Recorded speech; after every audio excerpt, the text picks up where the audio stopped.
We want to provide America with access to great care. We want to save the public health insurance programs of this country. That's what President Trump asked me to do when he took this position to administer the programs at CMS.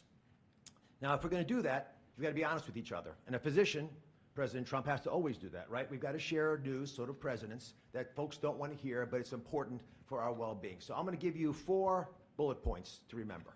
Bullet point number 1, and they're all numbered in order for a reason. Medicaid is the #1 budget item for many states, and it is crowding out education, other important social programs. The states are having a big problem, and that's with the federal government paying most of the bill.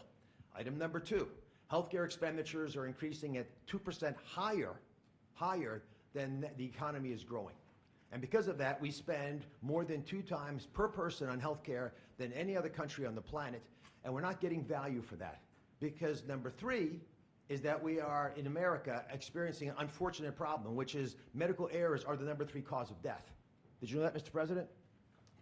It's surprising, with that much money invested, we're still having problems. And number 4, our life expectancy, despite all this investment, is continuing to slip back. We're now more than 4 years shorter in our life expectancy than countries that we used to be equal to. But I am optimistic. Why? Because we control our destiny. Because at its very core, we have a generational opportunity, a unique ability to save the healthcare system because we control all the big pieces. America is too great for small dreams. So I've got some big ideas that I'd like to share that we've worked through with my staff who are cordoned off over there, and there's a lot of us. We've got almost more than 6,000 people at CMS working on this and 40,000 contractors helping. So we've got a lot of people. What are we going to do? First, we're going to reduce chronic disease. How do you do that? 70% of the healthcare expenditures of this country are driven by chronic disease. And it is your patriotic duty, I'll say it again, the patriotic duty of all Americans to take care of themselves, because it's important for serving in the military, but it's also important because healthy people don't consume healthcare resources. The best way to reduce drug spending is to use less drugs because you don't need them because you're healthy. And it feels a lot better as well. The President and Secretary Kennedy have been pushing the MAHA agenda because it makes it easier for people to do the right thing, especially the mothers of this great land, because they're the ones who really get caught with this responsibility. They're the ones deciding for their kids. They're the ones we want to empower. And curiosity, which is the key word here, truly asking questions you want the answers to, will allow the MAHA movement to thrive. The next big thing we want to focus on is modernizing Medicare and Medicaid. That's how Americans will get the care that they want, need, and deserve. We need to empower patients and providers, both. The doctors and the patients both have to be equipped with better tools. And the President is showing that he actually does love and cherish Medicare with all these executive orders, like the one on transparency, sir, that really helps us by making sure people are equipped with information. So you shine a light in the dark shadows where so much of the problems happen with the healthcare system. And remember, the most expensive care is bad quality care. That's what we want to stamp out. And finally, we want to crush fraud, waste, and abuse. This is stunning to me. I've got a message for all the bad guys from me, the Secretary, and the President. We are going to stop people from stealing from our most vulnerable, from stealing with the taxpayers of America, or honestly trying to support these programs. And we're going to be able to do it in quite a few ways. We are coming for you.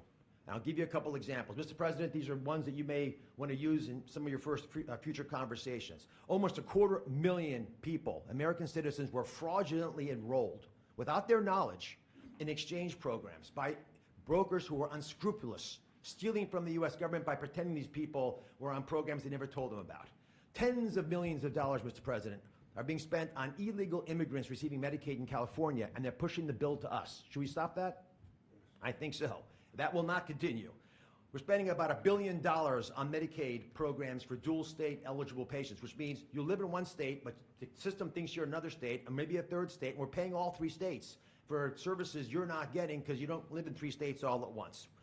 And finally, and this one really bothers me, there are states who are using Medicaid dollars for people who are vulnerable are being used for non-medical purposes. For example, public labor unions are getting child care through some of this money. That doesn't make sense to me. Housekeeping, I wish I could get that for my home.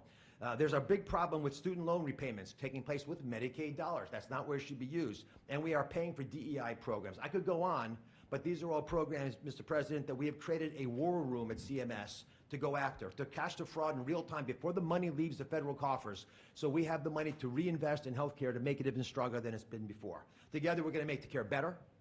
We're going to make the outcomes improve, and we're going to make sure that America can actually be the healthiest country that could ever possibly be. We'll make America healthy again. God bless you both, sir.